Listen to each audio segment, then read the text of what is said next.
কর্মসূচি আপনারা লক্ষ্য করছেন যে ত্রিপুরাজ্যে সরকারের প্রায় অস্তিত্বহীন, কোনো অস্তিত্ব নেই। গ্রাম পাহাড়ে এটা দুর্ভিক্ষের পদধ্বনি শোনা যাচ্ছে। গত 6 মাস ধরে গ্রামে কোনো কাজ নেই, সরকার নির্বিকার। এদিকে সামান্য ঝড় বৃষ্টিতে কোথাও রাস্তা ধস নেমেছে বা রেল আসতে পারছে না, এখনও ঠিক সেরকম বৃষ্টি হয়নি। কিন্তু তারপরেও ত্রিপুরাজ্যে জ্বালানি সংকট অতীতের সমস্ত রেকর্ড ছাপিয়েছে। প্রত্যেকটা পেট্রোল পাম্পে 2-2.5 কিলোমিটার করে মোটরসাইকেল বা 3 চাকার এই অটো লাইন ধরে দিনের পর দিন অপেক্ষা করতে হচ্ছে। একই অবস্থা সিএনজি স্টেশনগুলো।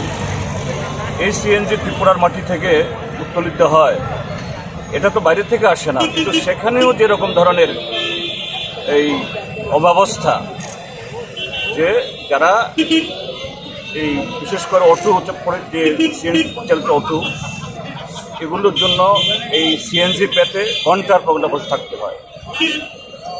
তারপর যেখানে ঝড় বৃষ্টিতে এই বিদ্যুতের খুঁটি ইত্যাদি নষ্ট হয়েছে, 1 সপ্তাহ 10 দিন অবধি কোথাও কোথাও এগুলো মেরামত হচ্ছে না। আর গতকাল তো আমি গিয়ে এসেছি এই লংথরাইবের একটা জায়গাতে, গত 5 বছর 6 বছর ধরে সেখানে বিদ্যুৎ নেই, রাস্তার অবস্থা খারাপ। এই সবগুলোর উপরে যে সরকারের যাতে একটু সজাগ হয়, ঘুম ভাঙে। এরা তো বিভোর হয়ে আছে বিকশিত ভারত গর্বে, কিন্তু এদিকে এই রাজ্যটাকে যে ডুবে যাচ্ছে, মানুষের জীবন জীবিকা,